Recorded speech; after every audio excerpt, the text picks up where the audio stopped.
బొమ్మ కూతుళ్ళు. చాలా కాలం క్రితం ఒక యవన నగరంలో ఒక చెప్పులు కుట్టేవాడుండేవాడు. వాడి ఇల్లంతా కలిసి ఒకే గది, దానికి ఒకటే కిటికీ, ఒకటే వాకిలి ఉండేవి. ఉదయం పూట ఇల్లు వదిలి రోజల్లా తను పనిచేసుకుని సాయంకాలానికి ఇంటికి వచ్చి భోజనం చేసి తన గదిలో పడుకునేవాడు. వృద్ధాప్యం వచ్చినదాకా చెప్పులు కుట్టేవాడు ఇలాగే జీవించి ఒకనాడు నాది ఏం బతుకు, పిల్లలుంటే జీవితం ఎంత ఆనందంగా ఉండేది అనుకున్నాడు. కాని వాడికి మొదలు భార్యే లేదు. పిల్లలెలా ఉంటారు? పిల్లలు లేని లోటు తీరడానికి వాడు ఏం చేశాడంటే, పిండితో బాగా ఎదిగి ఈడి వచ్చిన ఆడపిల్లల బొమ్మలు 3 తయారు చేసి, మూడిటికి తేడా తెలియగలందులకు ఒక బొమ్మకు తెల్ల దుస్తులు, ఇంకో బొమ్మకు నీలం దుస్తులు, మూడో బొమ్మకు ఎర్ర దుస్తులు తొడిగాడు. మర్నాడు వాడు తన పని చూసుకోవటానికి పోతూ కిటికీ దగ్గర ఒక కుర్చీ వేసి దానిమీద తెల్ల దుస్తుల బొమ్మను కూర్చోబెట్టి, అమ్మాయి, నేను మళ్ళీ సాయంకాలం వస్తాను. అంతదాకా నువ్వు సముద్రాన్ని, దానిమీద పోయే పడవలను చూస్తూ కూర్చో. మనం పరువైన వాళ్ళం. అందుచేత ఇంటి ముందుగా వెళ్లే జనాన్ని చూడకు. వాళ్ళు పలకరిస్తే జవాబు చెప్పకు. తెలిసిందా? అని హెచ్చరించి వాకిలికి తాళం పెట్టి వెళ్ళిపోయాడు.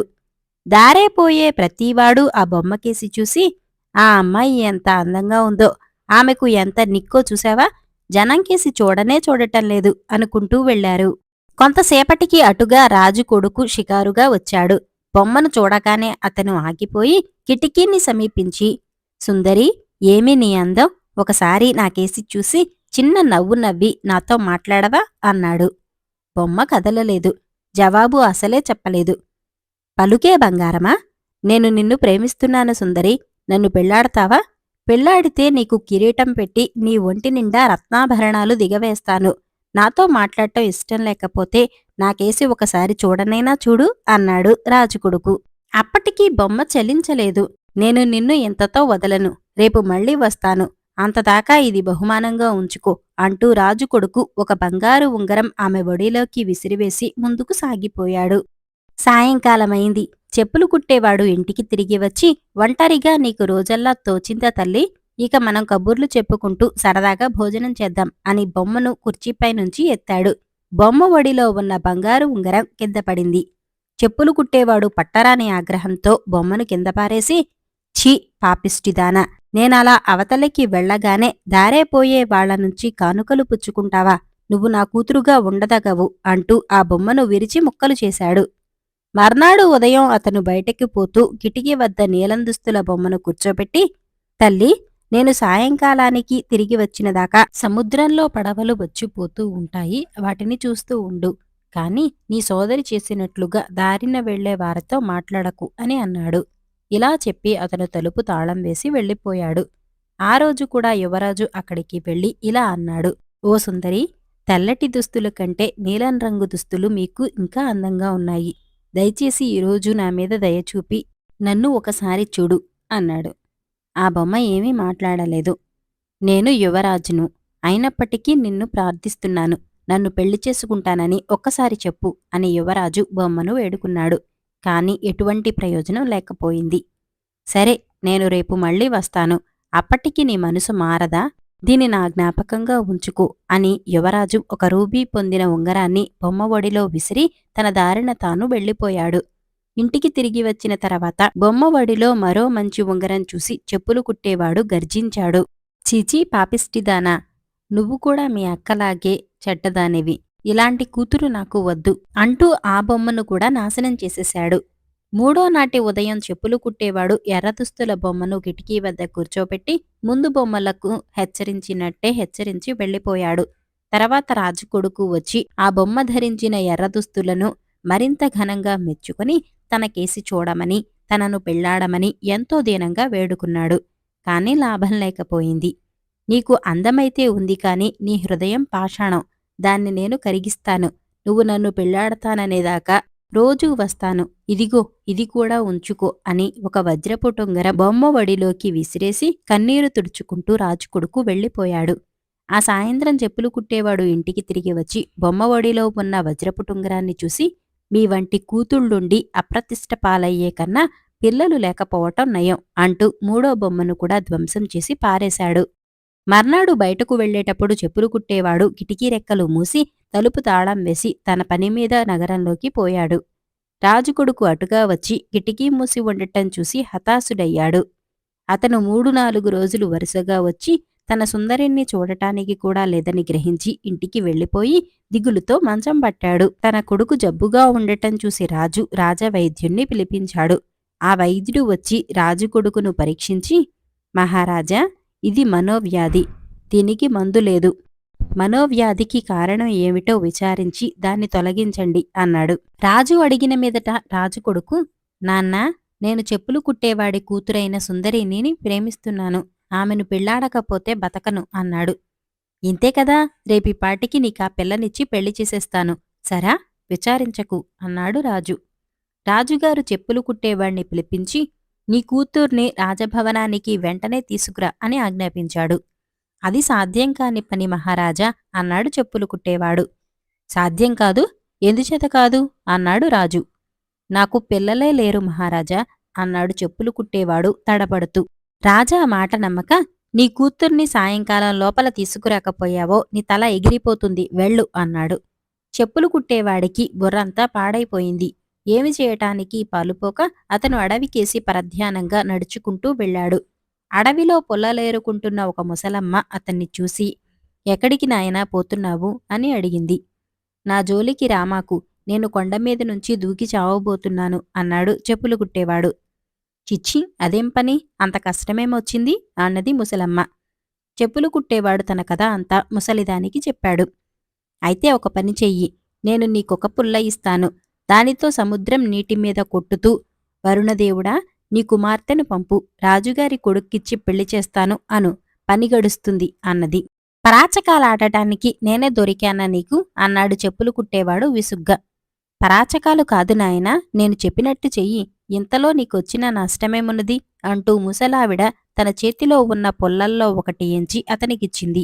చెప్పులు కుట్టేవాడు దాన్ని తీసుకుని సముద్రానికి వెళ్లి మోకాటి లోతు నీటిలో నిలబడి నీటిమీద కొడుతూ, ముసలావిడ అన్నమన్నట్టే, వరుణదేవా, నీ కుమార్తెను పంపు, రాజుగారి కొడుక్కిచ్చి పెళ్లి చేస్తాను అన్నాడు.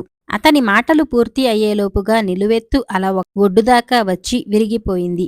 ఆ అల విరిగిన చోట ఒక బంగారు బొమ్మలాటి పిల్ల ఇంద్రధనస్సు రంగులతో వెలిగిపోయే దుస్తులు ధరించి నిలబడి ఉన్నది. చెప్పులు కుట్టేవాడికి ప్రాణం లేచి వచ్చింది. రా తల్లి, రా అంటూ అతను ఆ పిల్లను చెయ్యి పట్టుకుని రాజభవనానికి తీసుకుపోయాడు. రాజు ఆమెను చూడగానే నిర్ఘాంతపోయాడు.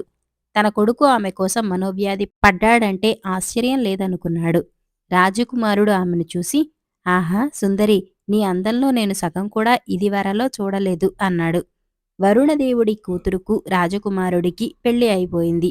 రాజుగారి వియ్యంకుడు చెప్పులు కుట్టుకుంటూ జీవించటం భావ్యంగా ఉండదు కనుక అతన్ని కూడా రాజభవనంలో ఉండమని అతనికి పాదరక్షాశాఖ మంత్రి పదవి ఇచ్చారు.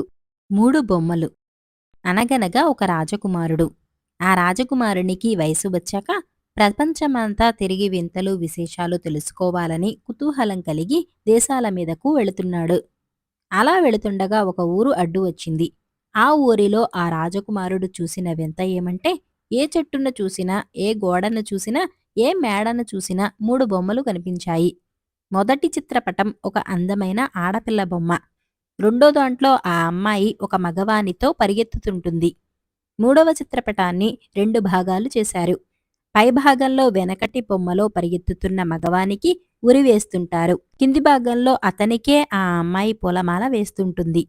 కొత్తగా వచ్చిన రాజకుమారునికి ఈ బొమ్మలేమిటో అర్థం కాలేదు.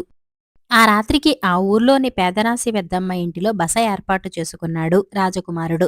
పేదరాశి పెద్దమ్మ ఏ ఊరు మొదలైన ప్రశ్నలు వేశాక రాజకుమారుడు తను చూసిన వింతను చెప్పి, ఏమిటవ్వా ఈ విశేషము అని అడిగాడు. అదా నాయనా అని ఇలా చెప్పటం మొదలుపెట్టింది పెద్దమ్మ. ఈ ఊరి రాజుగారికో కూతురున్నది. ఆమె రంభని మించి అందగత్తె. ఆమెకి రాజుగారు చిన్ననాటి నుంచి కత్తిసాము, వేట మొదలైనవన్నీ నేర్పాడు. ఆమెకు పెళ్ళంటే ఇష్టం లేదు. కాని రాజుగారి మనసు కష్టపడుతుందేమోనని పెళ్లి చేసుకుంటానన్నది. ఎవరినంటే తనను పరుగు పందెంలో ఓడించిన వారిని. ఇప్పటికీ అనేక మంది ఆమెను పెళ్లి చేసుకుందామని వచ్చారు. కాని అది ఏమీ మహత్తో కాని ఆమెనెవరూ ఓడించలేకపోయారు. పందెంలో ఆమె ఒక షరతు పెట్టింది. అది ఏమంటే, పందెంలో ఓడిపోయిన వారికి ఉరిశిక్ష, పందెంలో ఆమెను ఓడిస్తే ఆమెను పెళ్లాడవచ్చు. ఇప్పటికీ నీకు తెలిసిందనుకుంటాను ఆ బొమ్మల అర్థము. మొదటి బొమ్మ రాజకుమార్తె, రెండో బొమ్మలో ఆమెతో పందెంలో పాల్గొనటం, మూడవ దానిలో పైభాగంలో ఓడిపోతే ఉరిశిక్ష, కింది భాగంలో పందెంలో ఆమెను గెలిస్తే ఆమెను పెళ్లి చేసుకుంటారని. పేదరాశి పెద్దమ్మ ఇలా చెప్పేసరికి రాజకుమారునికి మనసులో మనసు లేదు. అతను ఏమైనా సరే ఆమెను పెళ్లి చేసుకొని తీరాల్సిందేనని నిశ్చయించుకున్నాడు. మరి ఆమెనెలా పెళ్లి చేసుకోవాలో ఏమో తోచక అలా షికారుకు బయలుదేరాడు.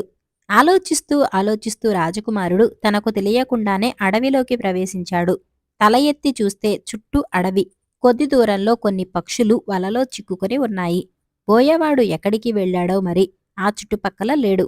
రాజకుమారుడు పోయి వాటిని విడిపించి తన దారిన తాను తిరిగొస్తుంటే, ఓ రాజకుమారా అన్నాయి పక్షులు.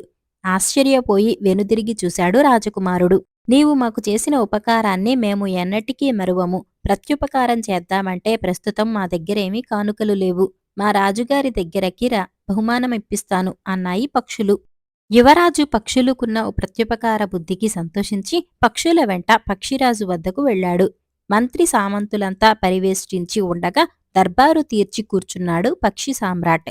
పక్షులన్నీ రాజకుమారుడి గురించి ఎంతో ఎంతో చెప్పగా విని సంతోషించి పక్షిరాజు ఏం వరం కావాలి కోరుకోమని రాజకుమారుణ్ణి అడిగాడు.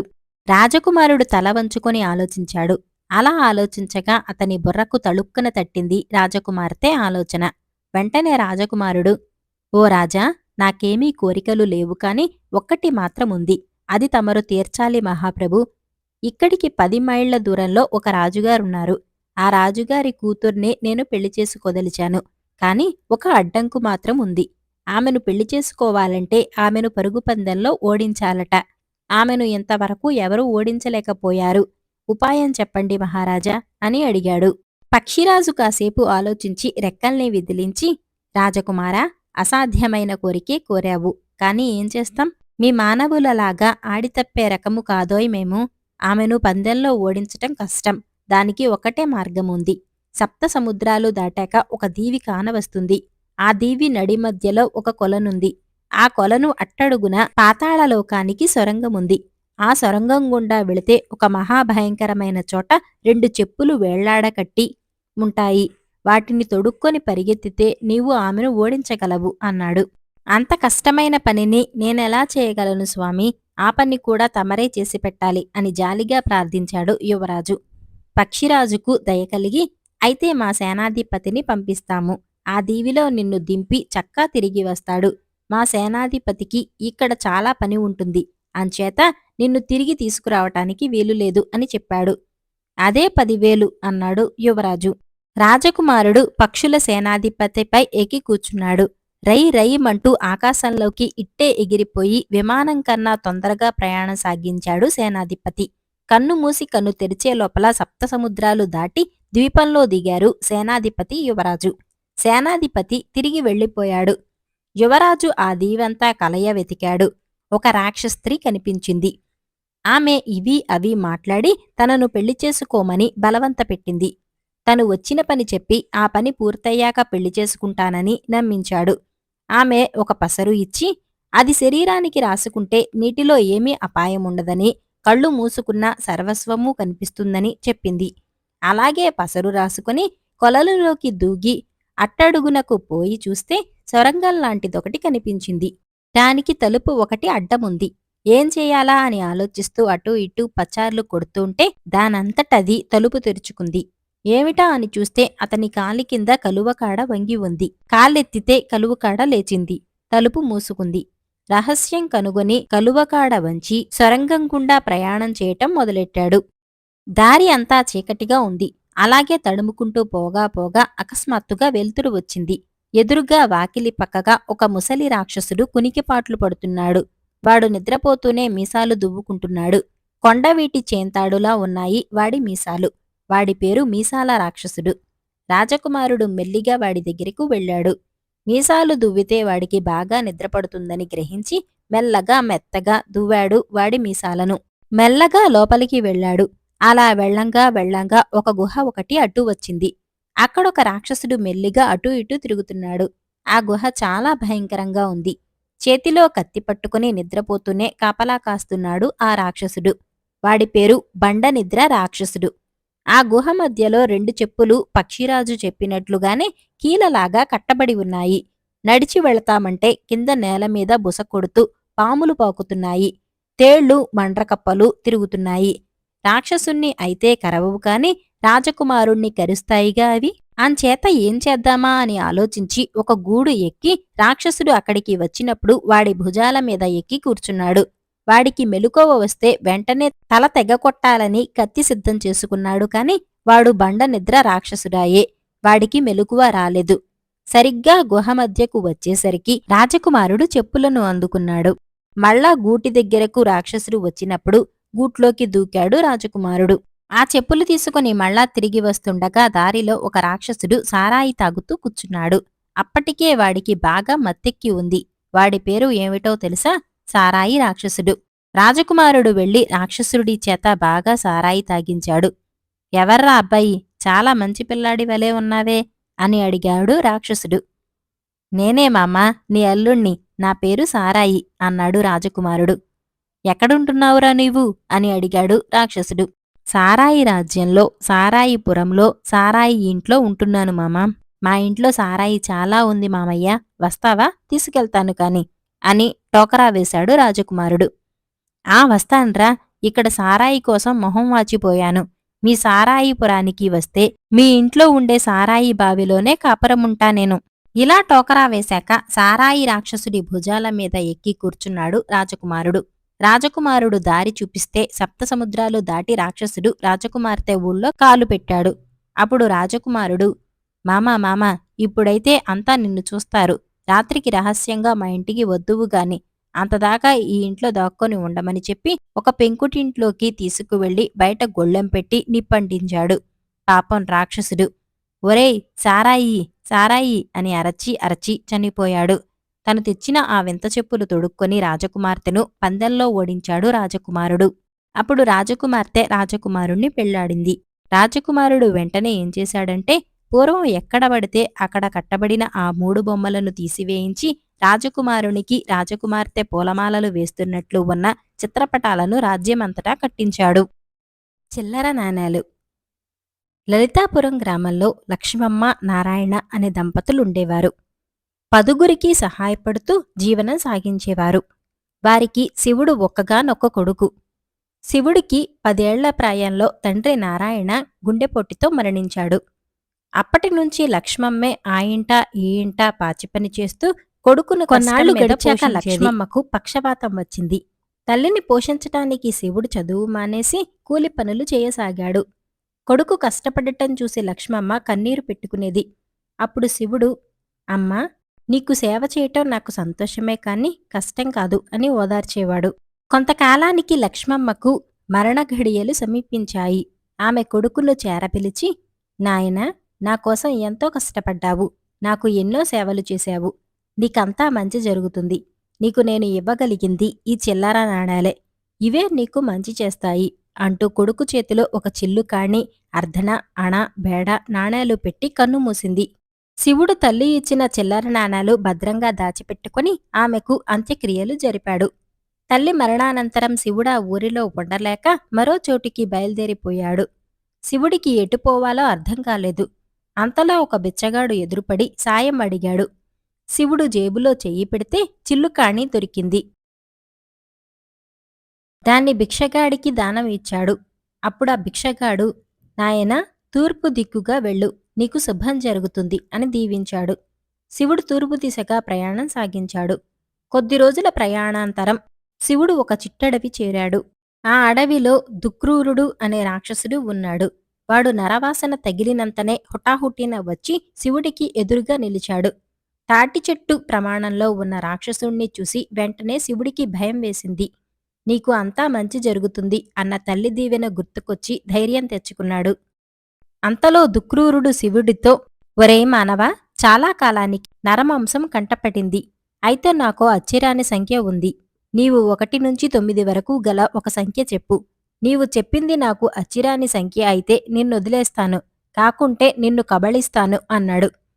శివుడు జేబులో చెయ్యి పెట్టి తడిమితే తల్లి ఇచ్చిన చిల్లర నాణేలలో అర్ధణా తగిలింది. శివుడు సందేహించక 3 అని రాక్షసుడితో చెప్పాడు. అది విన్నంతనే రాక్షసుడు ముఖం చిట్లించి, నాకు అచ్చిరాన్న సంఖ్య అదే. ఆ సంఖ్య చెప్పిన నిన్ను తింటే నాకు తంటానే. తక్షణం నా ముందు నుంచి తప్పుకో అని కసురుకున్నాడు. శివుడు పెను ప్రమాదం నుంచి తప్పించుకున్నందుకు సంతోషిస్తూ త్వరగా ఆ ప్రాంతం వీడి ముందుకు సాగాడు. మరికొద్ది రోజులు అటూ ఇటూ తిరుగుతూ ఒక కోయగూడెం చేరాడు. శివుడిని చూసినంతనే అక్కడి కోయలు అతణ్ణి బంధించి తమ నాయకుడు శరాబందీ వద్దకు తీసుకుపోయారు. శరాబందీ శివుడిని చూసినంతనే ఆగ్రహించి, మా గూడెంలో అడుగుపెట్టిన వారిని మేము ప్రాణాలతో వదిలేది లేదు. అయితే మాకో నియమం ఉన్నది అని శివుడిని అమ్మవారి నిలువెత్తు విగ్రహం ముందుకు తీసుకుపోయాడు. 6 లోటాలున్నాయి. శరాబందీ ఆ లోటాలను శివుడికి చూపించి, వాటిల్లో ఒక లోటాలో ద్రాక్షరసం ఉంది, మిగిలిన వాటిల్లో విషం ఉంది. నీవు ఏదో ఒక లోటా తీసుకుని తాగు. అమ్మవారి దయ నీ మీద ఉంటే బతికిపోతావు, లేకుంటే చచ్చిపోతావు అన్నాడు. శివుడు చనిపోయిన తల్లిని మనసులో తలుచుకుని జేబులో చేయి పెట్టి ఒక నాణెం బయటకు తీశాడు. అది అణ. శివుడు వెంటనే అక్కడున్న లోటాలో 6వ లోటా తీసుకుని తాగేశాడు. అది ద్రాక్షరసం కావటంతో శివుడు బతికిపోయాడు. శరాబందీ శివుడిని మెచ్చుకుని, అదృష్టవంతుడివి, అమ్మవారి దయ నీ మీద ఉంది, నీవు బయలుదేరవచ్చు అన్నాడు. శరాబందీ స్వయంగా శివుడిని అడవి వెలుపలకు తీసుకుపోయి దక్షిణ దిశగా వెళ్తే సువర్ణపురి రాజ్యం వస్తుంది అని చెప్పాడు. శివుడు సువర్ణపురి రాజ్యం చేరేసరికి అక్కడ వేలాది మంది ప్రజలు గుమిగూడి కనిపించారు. శివుడి విషయం ఏమిటని అక్కడ వారిని అడిగాడు. అక్కడి వారు, మా రాజ్యం రాజు సువర్ణరాజు ఆకస్మికంగా మరణించాడు. అతడికి వారసులు లేనందున పట్టపుటేనుగు ఎవరి మెడలో మాల వేస్తే వారు రాజు అవుతారు. సమయానికి వచ్చావు, నీ అదృష్టం పరీక్షించుకో అని సలహా ఇచ్చారు. శివుడు జేబులో చేయి పెడితే తల్లి ఇచ్చిన బేడా నాణం దొరికింది. శివుడు ఆ నాణాన్ని గాలిలోకి ఎగరవేసి అది కింద పడిన చోటికి వెళ్లి నిలబడ్డాడు. కొంతసేపటికి అటుగా వచ్చిన పట్టపుటేనుగు శివుడి మెడలో పూలమాల వేసింది. సువర్ణపురి ప్రజలు జయజయ ధ్వానాలు చేస్తూ శివుడిని రాజుగా ఎన్నుకున్నారు. తల్లి ఇచ్చిన చిల్లర నాణాల సహాయంతో సువర్ణపురి సింహాసనం అధిష్ఠించిన శివుడు శివసేన మహారాజుగా జనరంజకమైన పరిపాలన గావించాడు. వింత పావుగోళ్ళు. పూర్వకాలంలో నాగన్న అనే చెప్పులు కుట్టేవాడు ఒకడు ఉండేవాడు. వాడు పుట్టు పేద, కాని న్యాయవంతుడు, మంచి పనివాడు. నాగన్న చేతితో ఒక చెప్పుల జత కుట్టి ఇచ్చినా, అతడు ఒక జోడు మరమ్మత్తు చేసి ఇచ్చినా అది ఏళ్ల తరబడి చిక్కు చెదరకుండా ఉండేది. అయితే ఇంత నాణ్యంగా జోళ్లు తయారు చేయటం వల్ల అతనికి మంచి పేరు వచ్చింది, కాని జీవనానికి మాత్రం లోపం కలిగింది. ఏమి అంటే, ఒకసారి నాగన్న వద్ద కొన్న జోడు తరతరాల మన్నుతూ ఉండటం చేత మళ్లీ ఎవళ్ళూ కొనవలసిన అవసరం లేకపోయింది. అతను తయారు చేసిన జోళ్లు అమ్ముడు పోక నిలువ ఉండిపోవటం వల్ల వ్యాపారం జరిగేది కాదు. కనుక చేతిలో డబ్బు ఆడక అతనికి జీవనం గడవటం కష్టమైపోయింది. ఏమిటా దారి దేవుడా అని ఒకనాడు నాగన్న విచారిస్తుండగా అతని కొట్టులోకి ఒక పొట్టు మనిషి మరమ్మత్తు కోసమని ఒక జోడు పట్టుకువచ్చాడు. ఎవడైనా కొట్టులోకి వస్తాడా, ఒక కాని డబ్బు దొరుకుతుందా అని ఆత్రంతో కనిపెట్టుకు ఉన్న నాగన్న నిమిషంలో ఆ జోడు చక్కగా బాగుచేసి ఇచ్చాడు.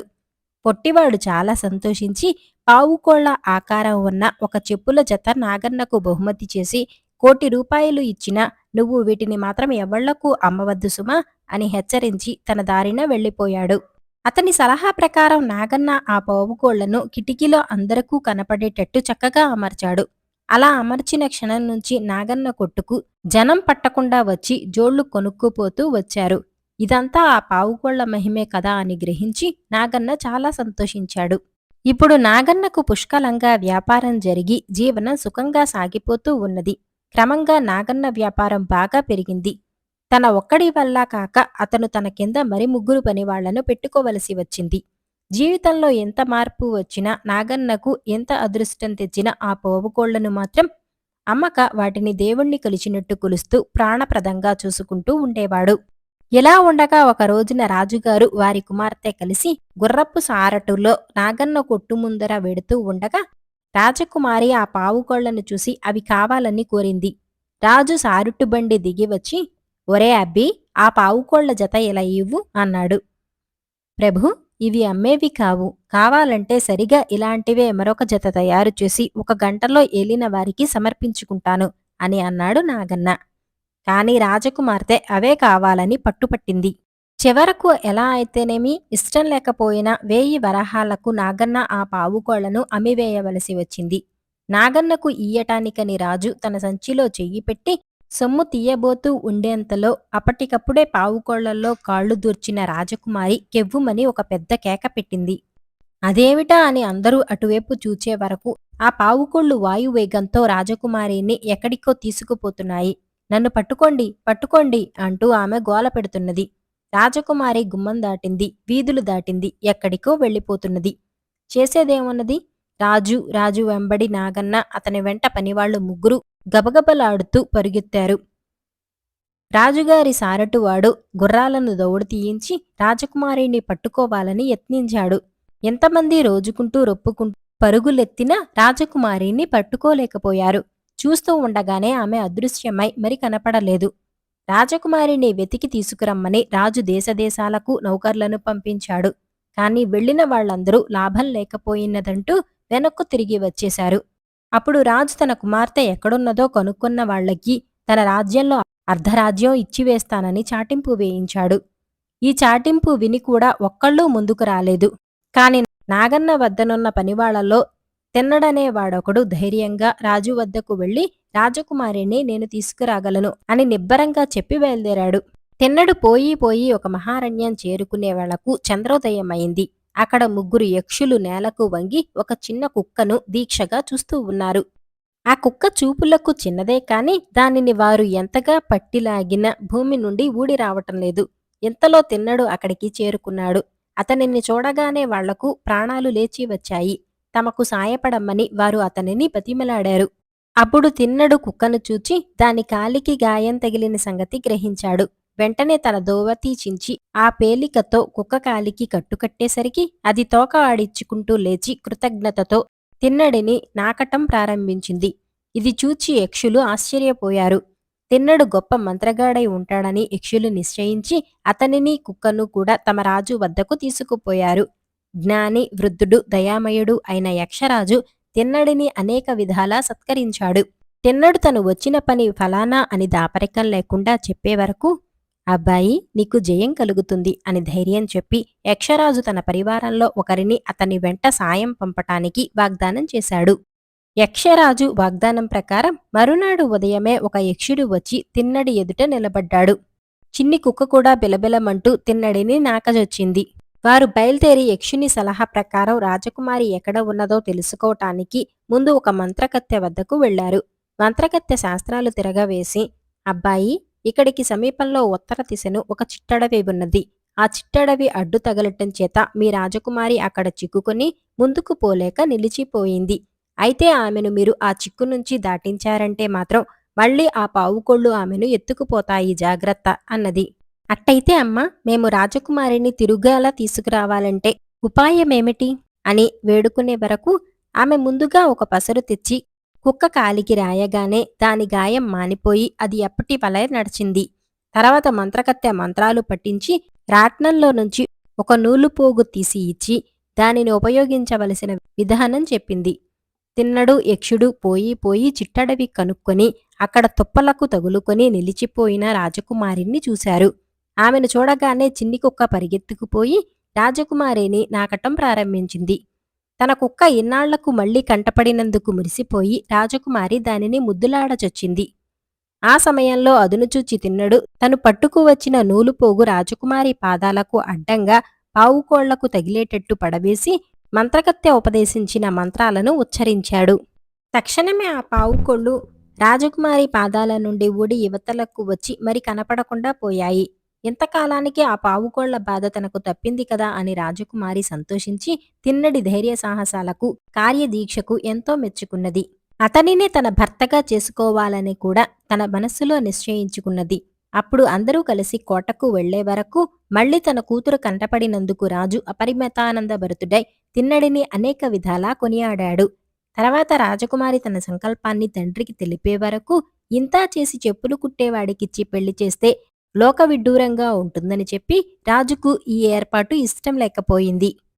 ఈ సంబంధం ఎలాగైనా తప్పించాలని చూచి అమ్మాయి వీడి వట్టి బికారివాడు, ఇటువంటి వాడిని పెళ్లాడితే లోకం నవ్విపోతుంది అని కూతురికి నచ్చచెప్పి చూచాడు.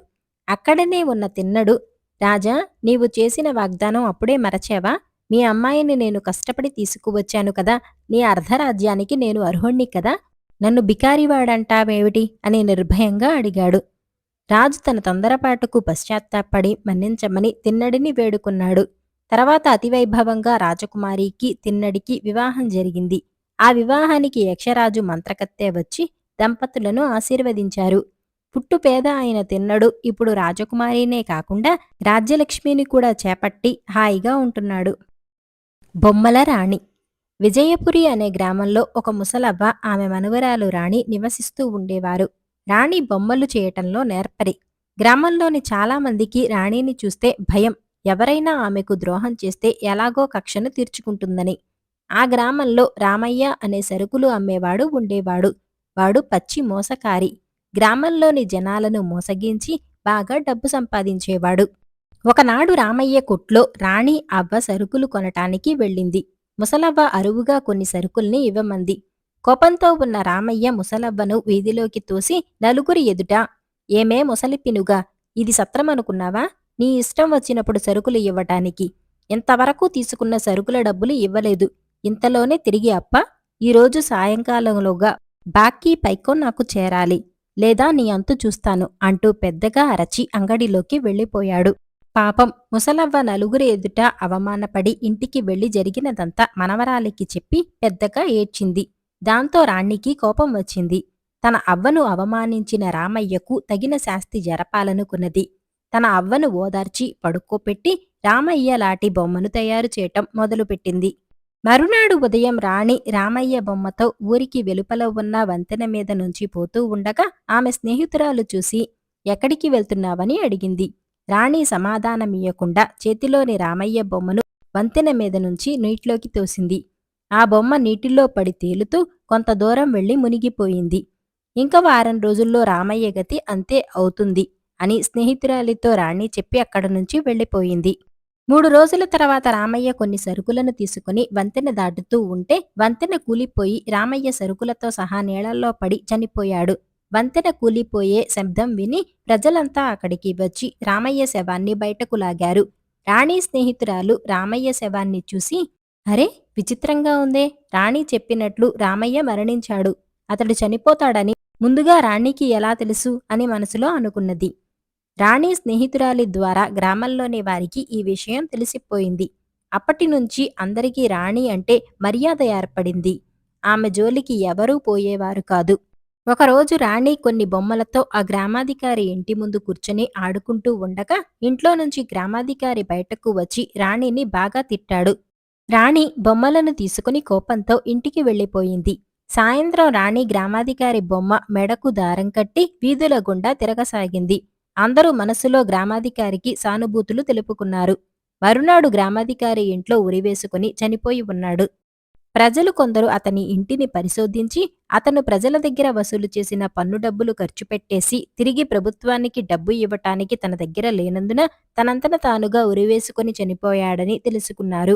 ప్రజలందరికీ రాణి అంటే ఇంకా భయం ఎక్కువయింది.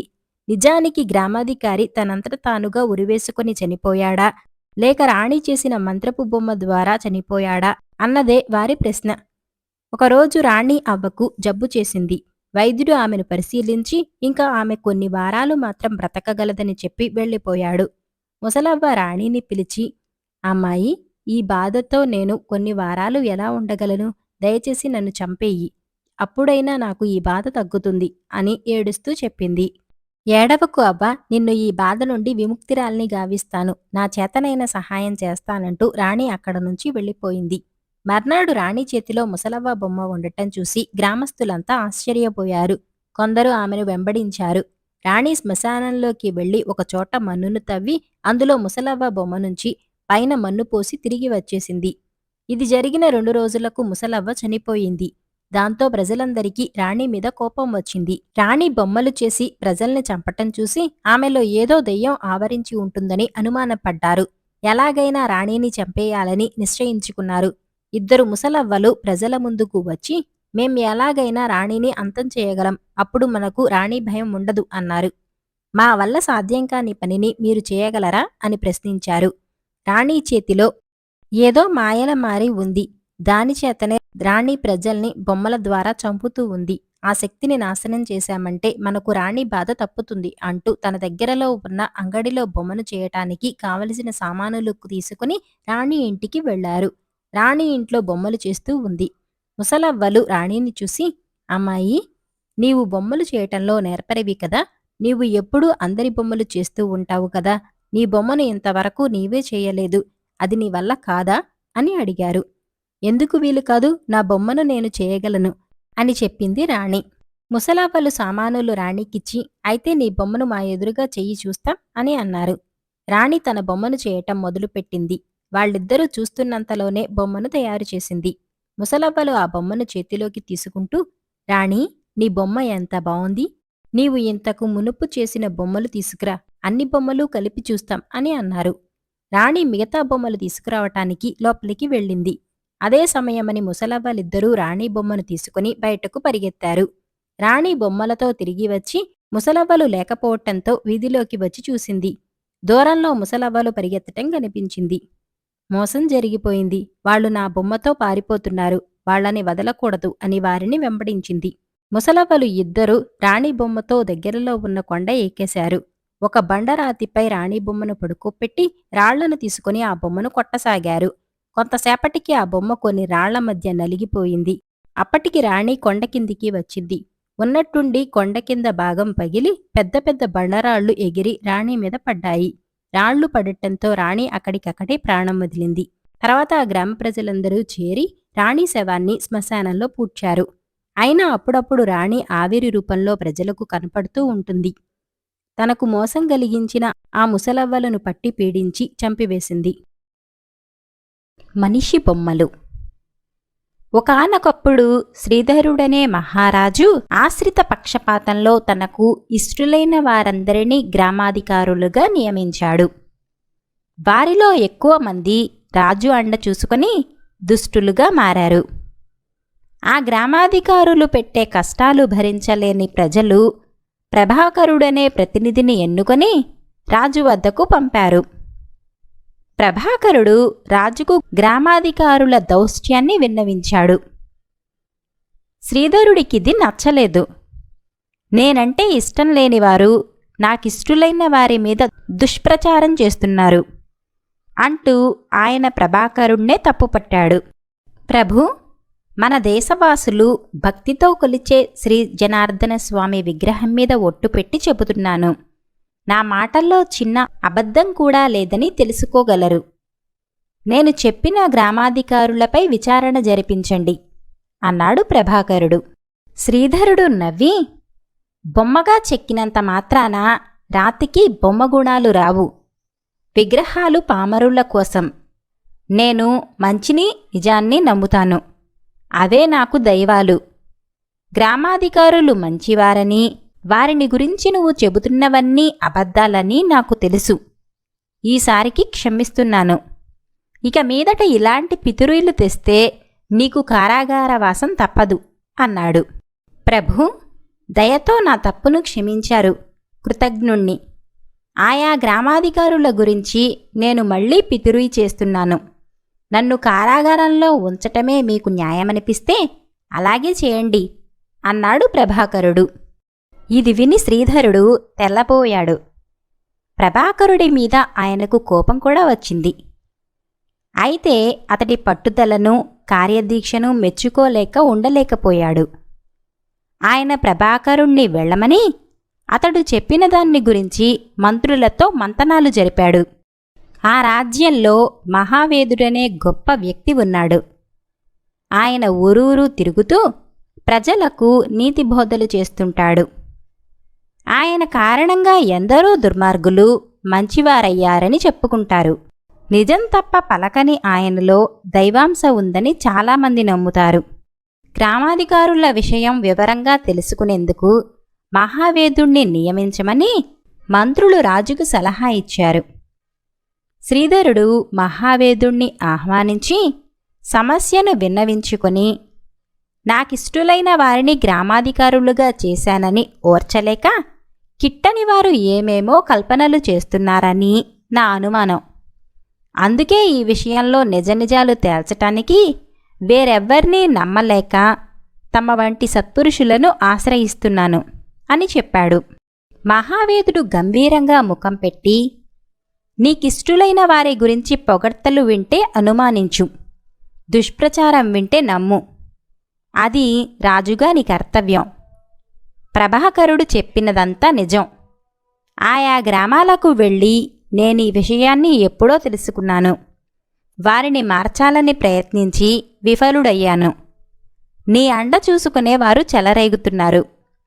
నువ్వు కఠిన చర్యలు తీసుకుంటే తప్ప వారిలో మార్పు రాదు అన్నాడు. ఈ మాటలు శ్రీధరుడికి రుచించలేదు. అందువల్ల ఆయన, మహాత్మా, ప్రతి మనిషిలోనూ దేవుడున్నాడని నమ్ముతాను. అలాంటి మనుషుల్లో దుష్టులుంటారంటే నమ్మలేను. ఇందులో ఏమైనా నా అజ్ఞానముంటే సర్వం తెలిసిన మీరే చెప్పగలరు అన్నాడు నర్మగర్భంగా. నాయనా, ఈ సృష్టి గురించి నీకు తెలియని విశేషమొకటున్నది. దానికి సంబంధించిన కథ వింటే నీ అనుమానాలన్నీ పటాపంచలు కాగలవు అంటూ మహావేదుడు శ్రీధరుడికి ఒక కథ చెప్పాడు. బ్రహ్మదేవుడు భూమిపైన సమస్త జీవరాశులను సృష్టించి మనిషొక్కడికే దైవాంశతో పాటు ఆలోచనా శక్తిని కూడా ఇచ్చాడు. ఆ కారణంగా మనిషి మహాత్ముల కోవలో జీవిస్తుంటే ఆలోచనా శక్తి లేని ఇతర జీవులన్నీ మనిషిని బాధించసాగాయి. సహనం, శాంతం మూర్తిభవించిన మానవజాతికి క్రమంగా అంతరించిపోయే ప్రమాదం ఏర్పడింది. అప్పుడు బ్రహ్మదేవుడు బాగా ఆలోచించి ఒక ఉపాయం పన్నాడు. ఆ ప్రకారం ప్రతి జంతు, పక్షి, కీటకజాలంలోనూ ఒక మనిషిని ఆ రూపంలో పుట్టించాడు. ఆ మనిషి కారణంగా ఆయా జీవుల్లో మనుషుల పట్ల సుహృద్భావం కలగడమే కాక కొంతైన సత్ప్రవర్తన కూడా అలవడింది. క్రమంగా ప్రతి జీవి మానవులకు అనుకూలంగా మసలసాగింది. అవి మానవ జన్మ గొప్పతనాన్ని తెలుసుకున్నాయి.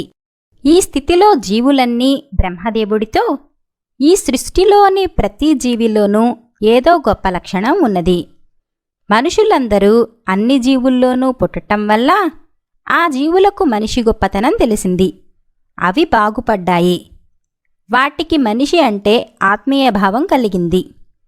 అదేవిధంగా ప్రతి జీవి నుంచి ఒక ప్రాణిని మనిషిగా పుట్టిస్తే మనిషి వాటి గొప్పతనాన్ని గ్రహించగలడు, వాటి పట్ల ఆత్మీయ భావాన్ని ప్రదర్శించగలడు అని మనవి చేసుకున్నాయి.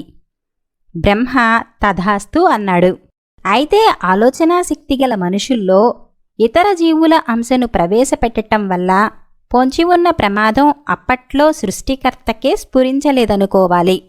మహావేదుడు శ్రీధరుడికి కథ చెప్పి, రాజా, పక్షి అంశ ఉన్న మనుషులు పక్షుల్ని ప్రేమిస్తారు.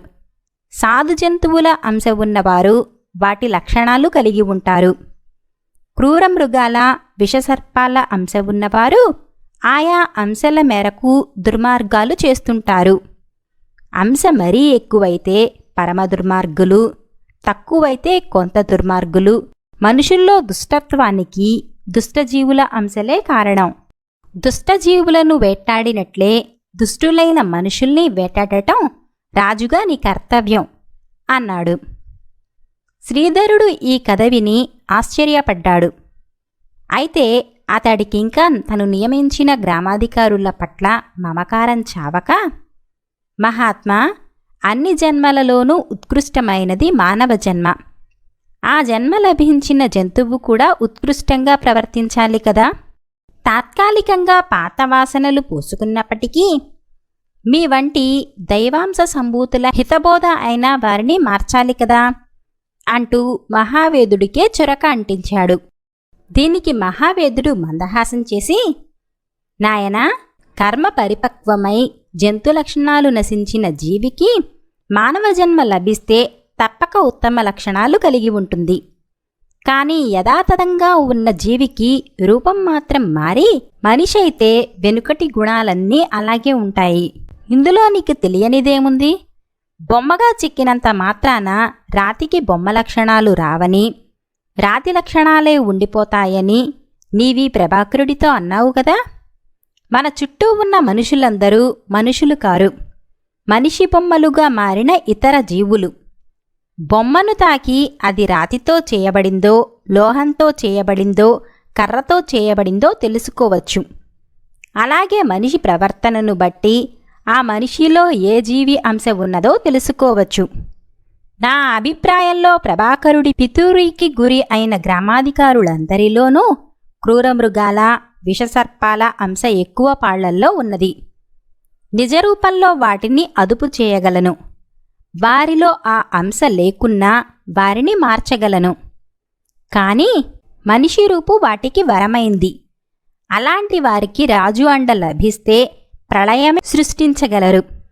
రాజు మాత్రమే వారి ఆగడాలను అరికట్టగలడు అన్నాడు. శ్రీధరుడు వెంటనే మహావేదుడికి సాష్టాంగపడి, మహాత్మా, నా అజ్ఞానం తొలగింది. మహాత్ముల సందేశాలకు మారని దుష్టులు మానవులు కారు, క్రూర జంతువులు. ఆ జంతువులకు బోనులేర్పాట్లు చేయక తప్పదు. అది రాజుగా నా కర్తవ్యం అన్నాడు. ఆ తర్వాత శ్రీధరుడు గ్రామాధికారులందరిపై విచారణ జరిపి వారిలో ఉత్తములను సత్కరించి నేరస్తులను శిక్షించాడు. మనిషికి సాయం రాసినవారు ఊకాటి శ్రీనివాసులు గారు. ధర్మపురిలో ధర్మయ్య అనే ధర్మదాత ఉండేవాడు. దైవ సంబంధిత కార్యాలంటే వెనక ముందు ఆలోచించకుండా ఎంతైనా దానమిచ్చే ఆయన వేదా బిక్కికి మాత్రం ఎంగిలి మెతుకులు కూడా విదల్చడు. ధర్మయ్య భార్య మీనాక్షి భర్తకు పూర్తిగా విరుద్ధం. లేని వాళ్లకు సాయపడితే భగవంతుడింకా ఎక్కువ సంతోషిస్తాడేమో అంటుందామె. ధర్మయ్య మాత్రం దరిద్రులకు దానమిస్తే పుణ్యం రాదు సరికదా, వాళ్ల దరిద్రంలో కొంత మనకు అంటుకుంటుంది. దరిద్రులంటే శాపగ్రస్తులు. వాళ్ళనలా బతకమని ఆ దేవుడే శాపమిచ్చాడు. మనమేం చేస్తాం అని భార్య మాటలు కొట్టిపారేసేవాడు. ధర్మపురికి 10 ఆమడల దూరంలో సింహపురి అనే గ్రామముంది. అది ఎన్నో నగర ప్రయాణాలకు కూడలి కావటం వల్ల ఎందరో బాటసారులు ఆ ఊరికి వస్తూ పోతూ ఉంటారు. వారి కోసం వసతి గృహాలు కూడా కొన్ని వెలిశాయి. అయితే పేద బాటసారులకు మాత్రం అక్కడే సదుపాయాలు లేక చాలా ఇబ్బంది పడేవారు. ఏ పుణ్యాత్ముడైనా ఆదరించి ఇంత అన్నం పెట్టి పడుకునేందుకు నీడనిస్తే తప్ప పేద బాటసారులకు అక్కడ గతి లేదు. సింహపురిలో భీమన్న అనే పుణ్యాత్ముడు చాలా మంది పేద బాటసారులను ఆదరించాడు. అయితే ఆయనొక్కడి వల్ల ఎంతమందికి సాయం దొరుకుతుంది? అందుకని ఆయన ఆ ఊళ్ళో ఒక ఉచిత గృహాన్ని సత్రం రూపంలో నిర్మించాలనుకున్నాడు. అందుకు తగిన ధనం పూర్తిగా తన వద్ద లేనందున చందాలకు బయలుదేరాడు. ఇచ్చిన వారిచ్చారు, లేనివారు లేదు. భీమన్న మాత్రం చందాల కోసం ఊళ్ళు తిరుగుతూనే ఉన్నాడు. అలా భీమన్న ధర్మపురి చేరుకుని ధర్మన్నను కలుసుకున్నాడు. విషయం చెప్పాడు. అప్పుడు ధర్మన్న, నేను దేవుణ్ణే తప్ప మనుషుల్ని నమ్మను. మనిషి మనిషిని మోసం చేస్తాడు. నీవు మోసగాడివి కాదని రుజువేమిటి? అయినా మనిషి అవసరాలను తీర్చటానికి దేవుడున్నాడు. దేవుడి వల్ల మనిషి అవసరం తీరలేదంటే అది కూడా దైవ నిర్ణయమే. ఆ నిర్ణయాన్ని కాదనటానికి నాకు నీకు కూడా హక్కు లేదు. కాబట్టి నా మాట విను. నువ్వు మోసగాడివైతే ఇక మీదట మోసాలు చేయకుండా బుద్ధిగా ఉండు. నువ్వు మంచివాడివే అయితే నీ మంచితనంతో దైవకార్యాలు చెయ్యి. మనిషికి సాయపడకు అని భీమన్నను మందలించి పంపేశాడు.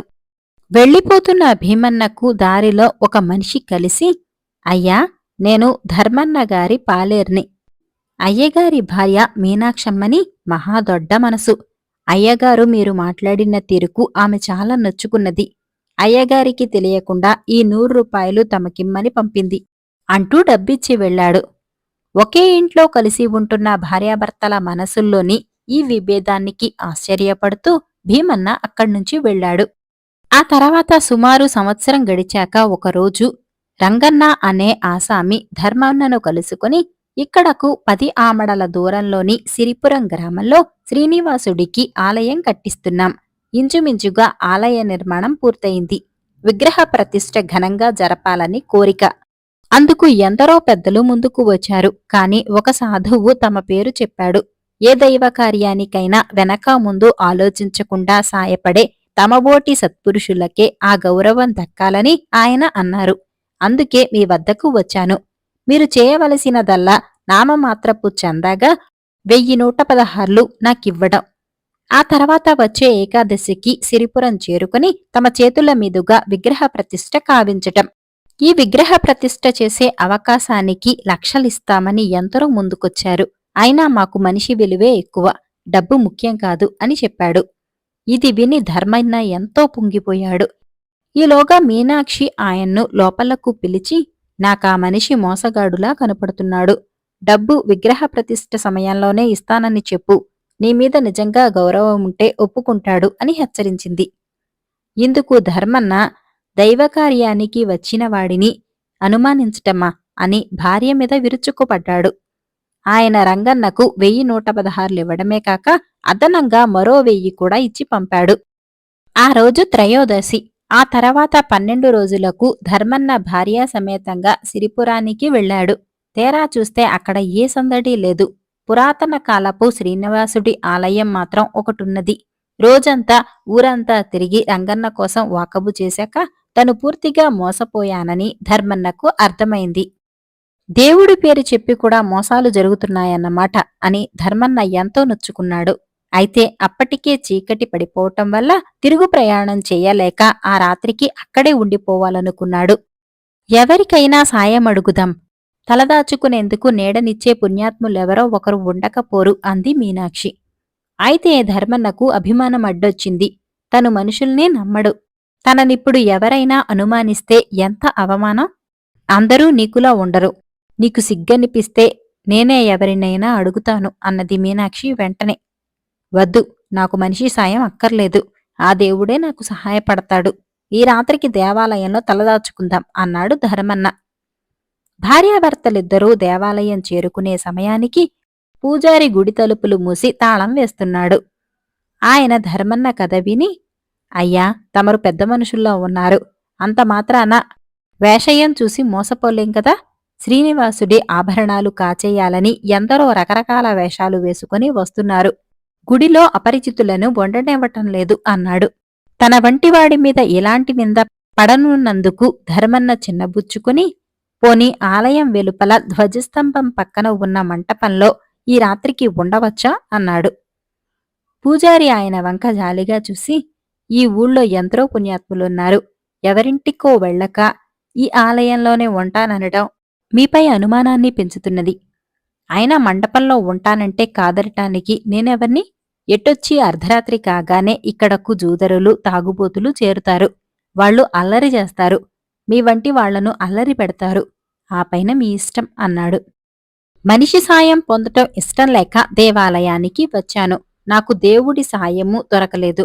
ఇప్పుడేది దారి అన్నాడు ధర్మన్న. పూజారికి ధర్మన్న పరిస్థితి అర్థమైనట్లుంది. అయ్యా, తమ వద్ద డబ్బున్నట్లయితే ఈ ఊరిని ఆనుకునే సింహపురి ఉన్నది. అక్కడ వసతి గృహాలున్నాయి అన్నాడు. అప్పుడు ధర్మన్న జేబులు తడుముకోగా డబ్బు సంచి కనపడలేదు. ఎక్కడో పడిపోయినట్లుంది. పూజారి ఆయన వంక అనుమానంగా చూసి, మీరు మోసగాళ్లైతే మీ కర్మ మీదనుకుని ఒక ఉపాయం చెబుతున్నాను. సింహపురిలో భీమన్న అనే పుణ్యాత్ముడు నెలకొల్పిన ఉచిత వసతి గృహమున్నది. ఇప్పుడే బయలుదేరితే చీకటిలో అక్కడికి చేరుకుంటారు అన్నాడు. చేసేది లేక భార్యాభర్తలిద్దరూ సింహపురి వెళ్లి అక్కడి ఉచిత వసతి గృహంలో బస చేశారు. భీమన్న ఆ సత్రాన్ని నడుపుతున్న తీరు చూశాక ఎంతో సంతోషించి, మన డబ్బు పోవటం మంచిదే అయింది. దైవకార్యాలే గొప్పవని, మనిషికి సాయపడటం అల్పత్వమని అనుకునే నా భ్రమ వదిలిపోయింది. దేవుడు నా కళ్ళు తెరిపించాడు అన్నాడు. అప్పుడు మీనాక్షి తమ డబ్బు పోలేదని, అది భర్త తనకిచ్చి మరిచాడని, ఆయనకు భీమన్న సత్రం గురించి తెలియాలనే వెంటనే ఆ విషయం చెప్పలేదని అన్నది. ధర్మన్న అపరిమిత ఆనందంతో, అయితే ఆ డబ్బు నాది కాదు. ఈ సత్రం నిర్వహణకు దాన్ని విరాళంగా ఇచ్చి మనిషికి సాయపడే భీమన్నకు సాయపడి గతంలో నేను చేసిన తప్పును సవరించుకుంటాను అన్నాడు. భర్తలో వచ్చిన ఈ మంచి మార్పుకు మీనాక్షి ఎంతో సంతోషించింది. నారింజ పళ్ళు. అనేక వేల సంవత్సరాల క్రితం పశ్చిమఖండంలో ఒక చిన్న రాజుండేవాడు. ఆ రాజుకు ఒకతే కూతురు. ఆమె చాలా మంచిది, చక్కదీను. ఆమె యుక్త వయస్కురాలైన సమయంలో ఆమెకు ఒక విచిత్రమైన వ్యాధి కలిగి మంచం పట్టి వాడిపోవనారంభించింది. వైద్యుడునని చెప్పుకుంటూ తిరిగే ప్రతివాడికి రాజు తన కుమార్తెను చూపించి చికిత్స చేయమన్నాడు. కాని ఒక్కరికీ మొదలు వ్యాధి ఏమిటో అంతుపట్టలేదు. ఆమెకు ఆరోగ్యం కలిగించిన వారికి వారి ఎత్తు బంగారం కూడా ఇస్తానని రాజు ప్రకటించాడు. ఒకరిద్దరు ఘనవైద్యులు మటుకు రాజకుమార్తెను పరీక్షించి, ఇది ప్రమాదమైన వ్యాధి కాదు, రాజకుమార్తె 3 నారింజ పళ్ళు తిన్నట్టయితే వెంటనే కోలుకుంటుంది అన్నారు. నారింజ పళ్ళనేవి ఏమిటి, అవి ఎక్కడుంటాయి అని రాజు వైద్యులను అడిగాడు. ఎందుకంటే ఆ ప్రాంతాల్లో నారింజ చెట్లు పెరగవు. వాటిని గురించి అక్కడి వారికి ఎవరికీ తెలియదు. అవి తూర్పు ఖండంలో విరివిగా దొరుకుతాయి. ఎవరైనా వెళ్లేవారుంటే రాను పోను 14 వారాల ప్రయాణం అని వైద్యులు చెప్పారు. ఈ మాట తెలుసుకుంటూనే రాజు తూర్పు ఖండానికి వెళ్లి 3 నారింజ పళ్ళు తెచ్చిన వారికి నా కుమార్తెనిచ్చి పెళ్లి చేస్తానని చాటింపు వేశాడు. ఆ చిన్న రాజ్యంలోనే ఒక పేదకాపు స్త్రీ ఉండేది. ఆమెకు 3 కొడుకులు. పెద్దవాళ్ళిద్దరూ సోమరిపోతులు. మూడోవాడు తల్లితో పాటు శ్రమపడి కుటుంబాన్ని పోషిస్తూ ఉండేవాడు. రాజుగారి చాటింపు వింటూనే పెద్దవాడు తల్లితో, అమ్మా, నేను తూర్పు ఖండానికి పోయి ఆ నారింజ పళ్ళేవో తెచ్చి రాజు కూతుర్ని పెళ్లాడేస్తాను. ఆ తర్వాత మనమంతా సుఖంగా ఉండవచ్చు అన్నాడు. తల్లి అందుకు ఒప్పుకొని వాడి ప్రయాణానికి భోజనం మూట కట్టి ఇచ్చింది. పెద్దవాడు 7 వారాలు ప్రయాణం చేసి తూర్పు ఖండంలోని నారింజ తోటలు చేరుకుని పచ్చగా పండిన 3 నారింజ పళ్ళు కోసుకుని బుట్టలో పెట్టుకుని మరి 7 వారాలు ప్రయాణం చేసి తన ఊరికి చేరుకున్నాడు. రాజభవనానికి ఒక అరకోసు దూరంలో ఉన్న రాజోద్యానంలో ఒకచోట వాడు విశ్రాంతి తీసుకోవటానికి కూర్చున్నాడు. ఆ సమయంలో ఒక ముసలావిడ అటుగా వచ్చి పెద్దవాడి దగ్గర ఆగి, ఆ పుట్టలో ఏమిటి నాయనా అని అడిగింది. ఏమిటా, కప్పలు అన్నాడు పెద్దవాడు అహంకారంగా. తథాస్తు అంటూ ముసలావిడ ముందుకు సాగిపోయింది. ప్రయాణం పడలిక తీరాక పెద్దవాడు బుట్ట తీసుకుని బయలుదేరి రాజభవనానికి వెళ్ళి బుట్ట రాజుగారి ముందుంచి, నారింజ పళ్ళు తెచ్చాను, రాజకుమార్తెనిచ్చి వేగిరం పెళ్లి చేయండి అన్నాడు. రాజు బుట్ట విప్పేసరికి 3 కప్పలు బయటకు దూకాయి. బుట్టలో నారింజ పళ్ళు లేవు. ఈ దుర్మార్గుణ్ణి కొరడాతో కొట్టి చీకటి కొట్టులో తోయించండి అని రాజు భటులకు ఉత్తర్విచ్చాడు. 14 వారాలు గడిచినా పెద్దవాడు తిరిగి రాకపోయేసరికి పేదరాలి రెండో కొడుకు నారింజ పళ్ళు తేవటానికి బయలుదేరాడు. వాడు కూడా తూర్పు ఖండానికి పోయి 3 నారింజ పళ్ళు సంపాదించుకొని 14 వారాల కల్లా తిరిగి వచ్చాడు. వాడు కూడా తన అన్న కూర్చున్న చోటే విశ్రాంతి తీసుకున్నాడు. ముసలావిడ మళ్లీ అటుగా వచ్చి, బుట్టలో ఏమిటి నాయనా అని అడిగింది. ఏమైతే నీకేం, పాములు అన్నాడు రెండోవాడు. తథాస్తు అంటూ ముసలావిడ ముందుకు సాగిపోయింది. రెండోవాడు తన బుట్టను రాజుగారి ముందు పెట్టి, నారింజ పళ్ళు తెచ్చాను, రాజకుమార్తెనిచ్చి వెంటనే పెళ్లి చేయండి అన్నాడు. కాని బుట్ట విప్పితే పాములు బయటకొచ్చాయి. రాజు రెండోవాణ్ణి చావకొట్టించి చెరలో పెట్టించాడు. 14 వారాలు గడిచాయి. ఇద్దరన్నలలో ఒక్కరూ రాలేదు. అది చూసి మూడోవాడు తానే నారింజ పళ్ళు తెస్తానని బయలుదేరాడు. వాడు కూడా తన అన్నలలాగే తూర్పు ఖండానికి వెళ్ళి నారింజ పళ్ళు సంపాదించి బుట్టలో పెట్టుకుని 14 వారాలు అయ్యాక తిరిగి వచ్చి లోగడ తన అన్నలు విశ్రాంతి తీసుకున్న చోటనే రాజోద్యానంలో ఒక మారుమూలగా కూర్చున్నాడు. ముసలావిడ మళ్లీ అటుగా వచ్చి, బుట్టలో ఏమిటి నాయనా అని అడిగింది. నారింజ పళ్ళు అవ్వా, రాజకుమార్తెకు వైద్యం చేయించటానికి తెచ్చాను అన్నాడు మూడోవాడు. ఇంకేం, రాజకుమార్తెను పెళ్లాడేస్తావన్నమాట అన్నది ముసలావిడ. మూడోవాడు నవ్వి, నా వంటి పేదవాడికి రాజుగారు తన కూతుర్ని ఇచ్చి చేస్తాడా? ఇంత డబ్బిస్తే చాలు, మా అమ్మ సుఖపడిపోతుంది. ఈ వయసులో ఆవిడ కష్టపడటం చూస్తే నాకు చాలా బాధగా ఉన్నది అవ్వా అన్నాడు. రాజుగారైతే మాత్రం అన్నమాట నిలబెట్టుకోక తప్పుతుందా? తప్పించుకోవాలని నీకు అసాధ్యమైన పనులు చెబుతాడు. ఆ పనులు చేసే సాధనాలు నేను నీకిస్తాను అంటూ ముసలావిడ మూడోవాడికి ఒక కొరడ, ఒక వెండి ఈల, ఒక బంగారు ఉంగరము ఇచ్చి ఎలా ఉపయోగించాలో చెప్పింది. మూడోవాడు రాజుగారి దగ్గరకు వెళ్ళి బుట్ట ఆయన ముందు పెట్టి, నారింజ పళ్ళు తెచ్చాను, రాజకుమార్తెకు వెంటనే చికిత్స చేయించండి అన్నాడు. బుట్ట విప్పి చూస్తే మేలిమి బంగారు రంగులో 3 పళ్ళున్నాయి.